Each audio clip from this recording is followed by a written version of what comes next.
Welcome. It's a lot of Thank you. food, Am I supposed to? Welcome. They're real, so dive in.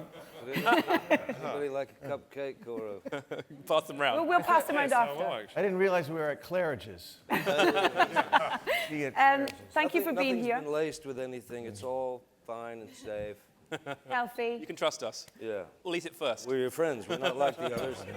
James, I'd like to start with you, if that's Please, all right. please, yes. You can read this upside down. Exactly. You're intrigued by Sorry, what time, happened? which is a big part and a big theme of this film as well. Yes, But yes. the main theme of this film, I take away from it being a woman, is a strong female character that you've told so brilliantly in this film. Thank you. Continue to tell as well in this Thank you. Well, yeah, I think it's a very important part of the Alice tradition, is that Alice is such a strong character. And, and you know, I think Lewis Carroll wrote it like that. As like... This is going to end in disaster. If you're very still, that will... That's But I saved 4 of them. All right, good. That's enough. That's all good. But yeah, no, so I think rest. Lewis Carroll was very keen to make sure that everyone understood that Alice was kind of part of this new generation of women who were very different to their predecessors. Yeah. And weren't prepared to stand for the status quo for much longer. And that happened. Alice's generation is a generation that grew up to be suffragettes. So they changed the world in many ways. And I think Alice was part of that generation, so that's very important to me. Sacha, your turn, sir. Yes, I find Time is really quite complex character. You never quite know whether he's a good guy or the bad guy, whose side he's on. Not so good? Saved a bit of money on the... There you go. Put it in there. Put it in there. Salmonella or... Put it in there. It's going now. Okay, it's going down. Great. Yeah, he's What I just, mean, what- you so never what's quite that know. You never quite know if whose side he's on. This good guy, bad guy sort of thing. But a lot of his stories told not just through the script, but his kind of physicality as well. Did you have fun, kind of bringing that to life in a way? You know, from what was on the script. I was very depressed at the time. This guy here was bullying me. There were sort of elastic bands thrown at me. He had his security team hound me. Wow. You know, pin me down. I think the term is wedgied by a large man from Zambia. Yeah, your pin down was... I was pinned down. it was a You're a different big thing. man. I was overwhelmed. It was, Well, so was the person pinning you. yeah. The grinding. But upset. time is a character. He is kind Time of is a he's character, complex, which is a gate. He is complex. Was that the character I was doing? That was your character. All right, yeah. I thought I was doing Hatter. No, time is... What you want? Well, I managed to... You know, I wanted to wear tights in the movie because I have a sort of lady's legs. And that's not a gender-specific comment. Yeah, exactly. So, thank you. And so it was very important for me to have a kind of tighted character. Okay. And also, I'd sort of try to create this character who was immature, incredibly narcissistic, and ill-suited for the most important job in the world. You know, so a bit like Donald Trump. So it was a dream to come true. Perfect. Who's basically Johnny? You must have enjoyed bringing this wonderful character back to life, but also exploring different characteristics that we didn't see in the previous film that we very much get to see in this film. Yeah, no, it was great to come back and explore this story of Alice and the Hatter. That's not what you told me. I actually did the movie on a dare. I did. Somebody wanted me to run a mile, and I said, no, I'm not gonna do it. It turned into this thing. We fought.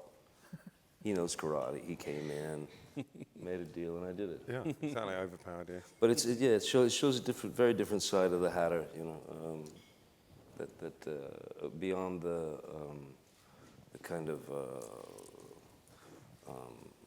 multi-personality, Hatter. It shows a Hatter that goes near to his lowest point. Mia. Come on, that was fascinating. Yeah. You've thought got, you were gonna you've cry got their then. attention. If you had a close-up, you'd have seen the tears. Yeah. Alice, it's so important with Alice to make this emotional connection with her as an audience, and you really do in this film in terms of the journey that you're on with her, sort of thing. Was it kind of fun to explore that? Yeah, it was great. It was like, I think doing the film again, everybody sort of knew a little bit more what to expect, and it was just, it was really fun. I mean, and I think James pushed everybody in a kind of emotional way, and then also sort of brought his own humour to it, which was really great. And yeah, it was great. Suzanne, that's such an important point, isn't it? The humour to it and the tone of the film as well as this absolutely gorgeous script as well that Linda wrote. What was it about Linda's script that you kind of thought, she nailed it in terms of where you wanted to take the film? Well, we took a long time developing the script after the first movie had come out, and this notion of time, this theme of time, which, James and Sacha brought so much comedy to it, but there's also a lot of emotion to that idea in the film, the preciousness of time and how any of us on any given day don't necessarily spend our time doing the things that are the most important to us. And when you watch the film, you'll probably take a second thought about how you spend the time in your day. And Tim, sir, hello at the end there. You're here as an exec producer on this film, but very much agreed with James being the choice for director for this. Why was he the right man for this job? Well, So because pretend you're not here for a second. he wanted to do it. That's Good primary start. one thing.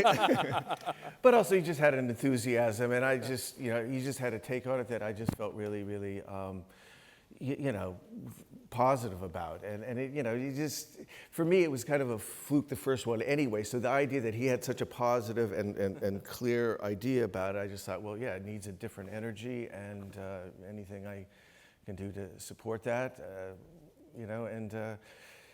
again, because these are big things, and it needs somebody that has that energy and focus and idea about it to pull it off. Did you have any problem with green screen after the... I'm still seeing green.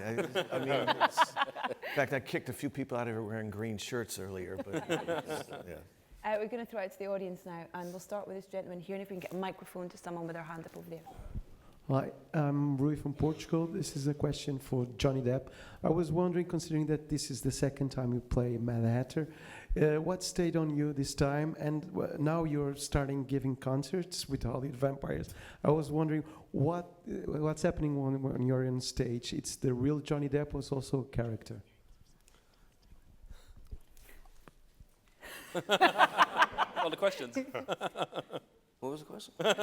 No, the real Johnny Depp, you mean on stage, playing music?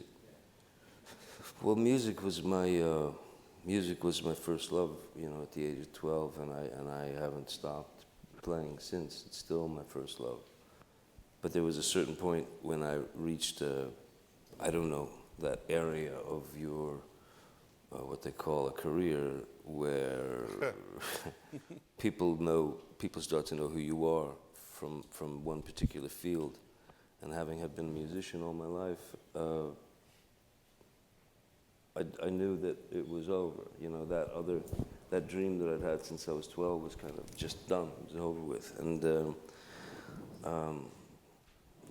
I was fine. I'd play on people's records, friends' albums, and whatnot, and just keep a low profile. But then Alice, when we had Alice in Dark Shadows, and he asked me to jam with him at the 100 Club, which is a real honor, and played a few songs, and then he asked me if I felt like writing some songs with him. So I don't know, I wrote about 5 or 6 songs, came to LA, and then suddenly it started, I thought I was writing songs for Alice Cooper, and then suddenly it turned into this Hollywood Vampires thing, and so that, in a weird way, that dream that I'd left behind, kind of became a reality in a sense that I didn't have to do all that ridiculous shit where, the front man.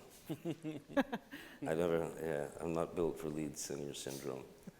I just get to play the guitar, stand in the dark, and it's a gas. So it's like movies become my day job, and then but doing this film again, coming back into the Hatter was a real a real treat because, you know, you always feel, even though, you know, I mean, I'm not a big movie watcher, you know, myself.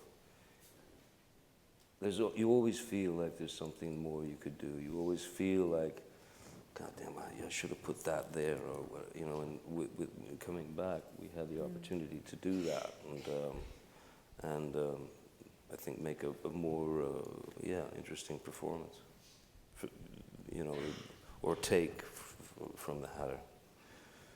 Thank you. Come on, that was excellent. That was a Very great answer, yeah. Seriously, Yeah, round of applause. Go on. Lady over there. Oh, I'm putting it out. I'm crying my eyes out each time. Hi, Laura from Loose Lips. To Mia and anybody else who wants to chip in, the story of Alice can be seen as very much of a rite of passage tale in some ways. What do you think a modern audience can take from it today, and what would you like young girls to take from the Alice character?